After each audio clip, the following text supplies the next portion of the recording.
Hi, everybody. Welcome back to Patriots History. I'm Larry Swikart, co-author of Patriots History of the United States with Michael Allen. And let's do some bookkeeping duties here. First, I'm teaching from the 15th anniversary edition of the book. Now, today we're, of course, going to finish Lincoln's inaugural from the Patriots History Reader. But when we get back to the book, I'm using the 15th anniversary edition. The 20th anniversary edition is available now. So here's what needs to happen. You need to make sure you have the 15th anniversary edition. 20th anniversary edition doesn't really work with earlier versions. The 20th anniversary edition will come to you free. Go on the website, scroll down to where you see the box. I want to receive the newsletter. You will get the 20th anniversary edition free, which consists of a chapter that I wrote from 2018 to 2023 in PDF form, and then about 20 pages of new material, new research insertions that I have that go with the 15th anniversary edition of Patriots History. If you don't have the more recent edition, it's going to be hard to figure out where those insertions go, because I'll say something like, on page 214, after the second paragraph, insert this, and it's really good stuff. So do that. Make sure you're up to date in terms of the 15th anniversary edition of the book, and then sign up for the newsletter. It's free, and get the 20th anniversary edition of the book. There's a gnat in here. All right. Now, if you haven't been following, I have a full curriculum that goes with Patriots History of the United States. From Wild World of History, there are samples on the site. They include teacher's guide, student guide, workbooks, tests. I teach every chapter, all 22 chapters, in high production video. The videos are 45 minutes to an hour long each, and they are broken up into usually 3 segments. So I recommend teaching the class 3 hours a week, and one way to do it is you could show the video on Monday and then do the reading and workbooks on Wednesday and Friday.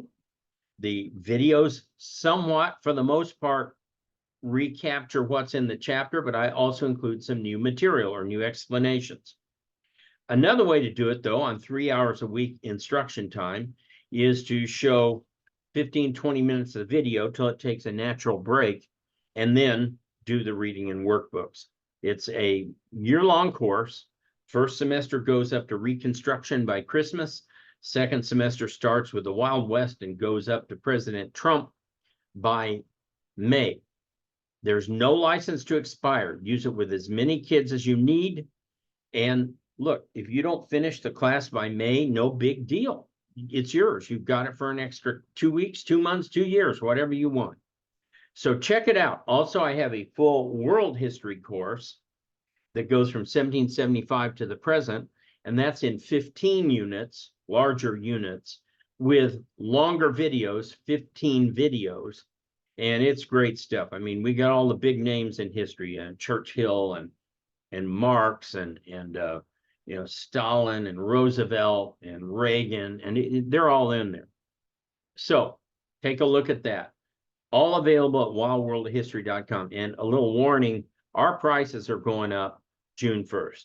We've had them exceptionally low for a couple of years at $179. They'll be going up to $199 convention price and $309 regular price. So you want to get it at the convention price before June 1st, and make sure you get that extra $20 savings. Okay. We are back with Lincoln's inaugural address, the first inaugural address here. And it's really long, so I broke it up into 2 parts, maybe 3. We'll see where we finish today. So we're picking up on page 184 of Patriots History Reader, and we're going to pick up with the first full paragraph. That there are persons in one section or another who seek to destroy the Union at all events and are glad of any pretext to do it, I will neither affirm nor deny. But if there be such, I need address no word to them. To those, however, who really love the Union, may I not speak? So Lincoln says, I'm not going to convince you guys if you want to just leave. But if you're still reasonable and rational, let me talk to you. Before entering so grave a matter as the destruction of our national fabric, with all of its benefits, its memories, and its hopes, would it not be wise to ascertain precisely why we do it?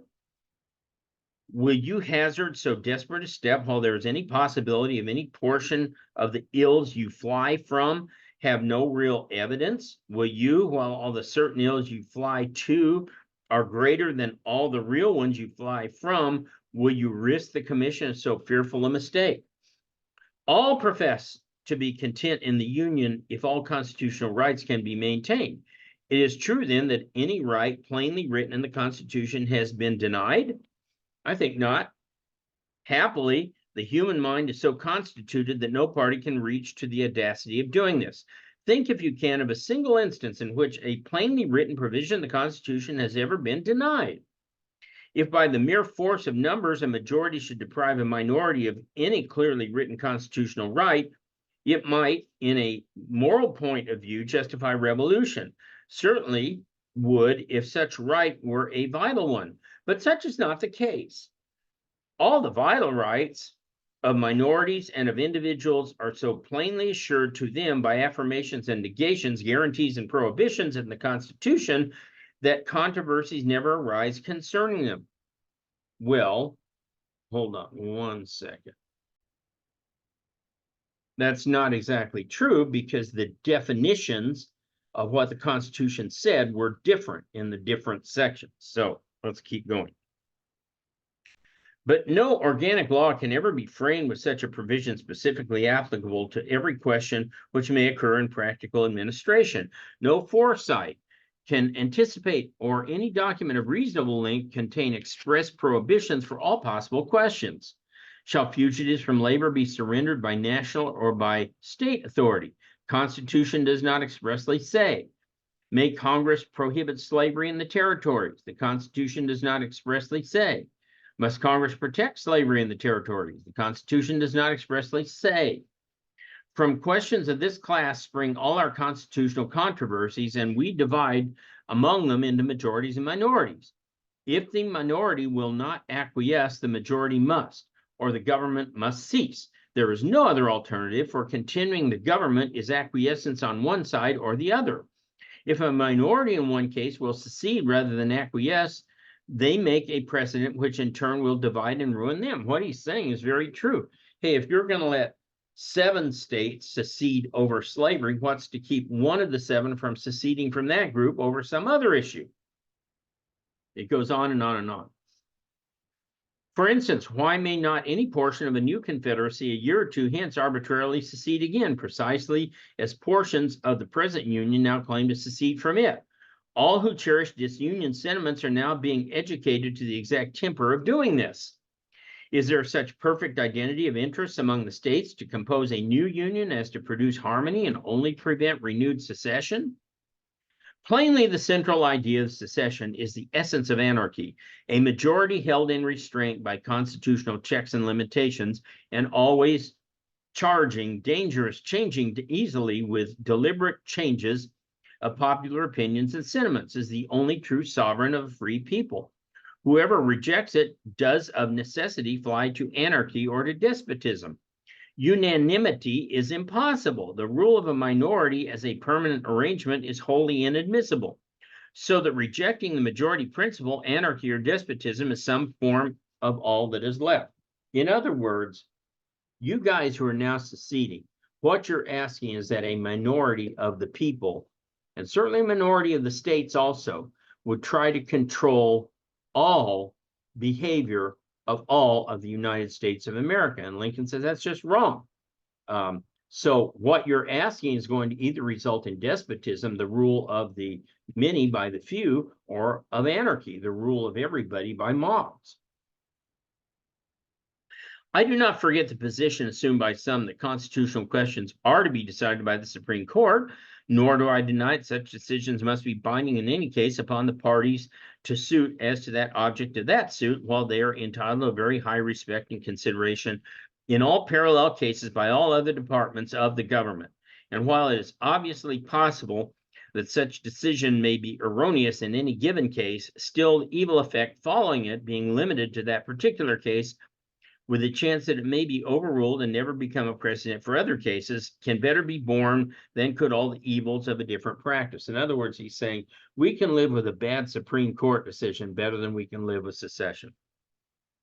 At the same time, the candid citizen must confess that if the policy of the government upon vital questions affecting the whole people is to be irrevocably fixed by decisions of the Supreme Court, the instant they are made in ordinary litigation between parties and personal actions, the people will have ceased to be their own rulers, having to that extent practically resigned their government into the hands of the eminent tribunal. In other words, if we don't say that Congresses can change laws because the Supreme Court says something, we're making the Supreme Court the despots of the entire country.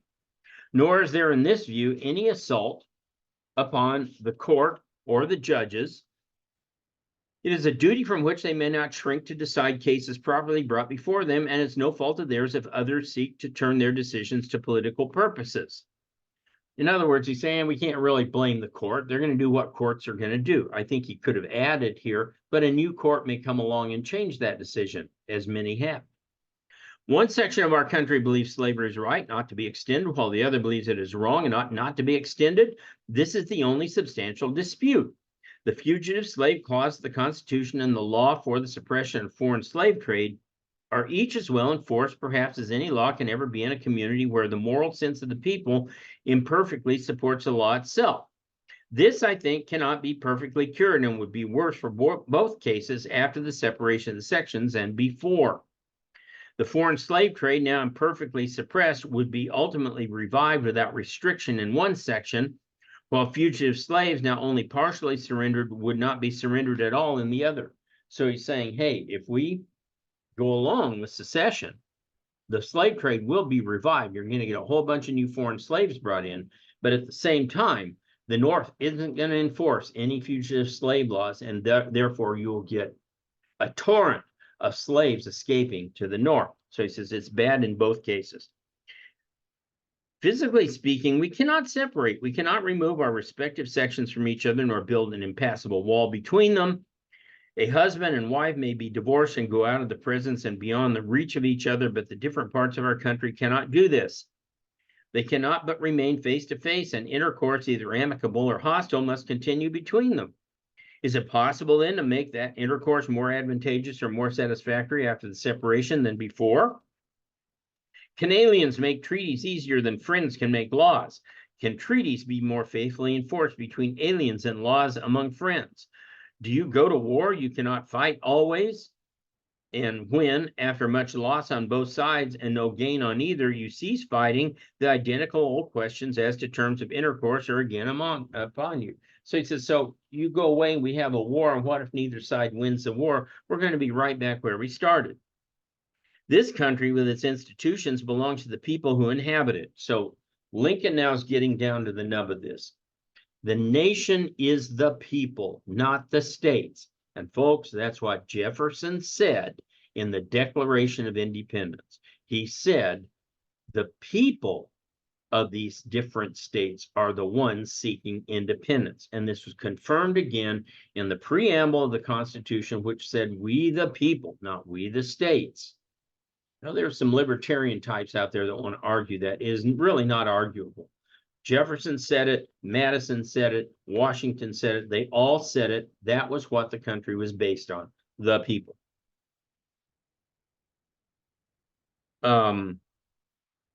Whenever they, the people, shall grow weary of the existing government, they can exercise their constitutional right of amending it, or of their revolutionary right to dismember or overthrow it. I cannot be ignorant of the fact that many worthy and patriotic citizens are desirous of having the national constitution amended. While I make no recommendation or amendments, I fully recognize the rightful authority of the people of the wide subject to be exercised in either of the modes prescribed in the instrument itself of amending the Constitution. And I should, under existing circumstances, favor rather than oppose a fair opportunity being afforded the people to act upon it. Hey, if you think you can get an amendment for slavery passed, go for it. I understand a proposed amendment to the Constitution, which amendment, however, I haven't seen, has passed Congress to the effect that the federal government shall never interfere with the domestic institutions of the states, including that of persons held to service. Did you catch that? He didn't say slaves. What did he say? Persons. That's what the Constitution says. Persons held to service. So Lincoln is saying, I'm on to you guys. You can do what you want, but you're not going to redefine the Constitution that makes people property. They are persons under a condition of servanthood. They aren't property. To avoid misconstruction of what I've said, I depart from my purpose not to speak of particular amendments, so far as to say that holding such a provision to now be implied constitutional law. I have no objection to its being made express and irrevocable. Lincoln says, I'm not going to object if you guys can get your amendment. The chief magistrate derives all his authority from the people, and they have referred none above him to fix terms for the separation of the states. The people themselves can do this if they also choose, but the executive as such has nothing to do with it. His duty is to administer the present government as it came to his hands and transmit it unimpaired by him to his successor. In other words, if you guys are going to succeed, I don't have any role in this whatsoever. Why should there not be a patient confidence in the ultimate justice of the people? Well, that's because the South knew that the people would not, in large majority, support slavery. Is there any better equal hope in the world?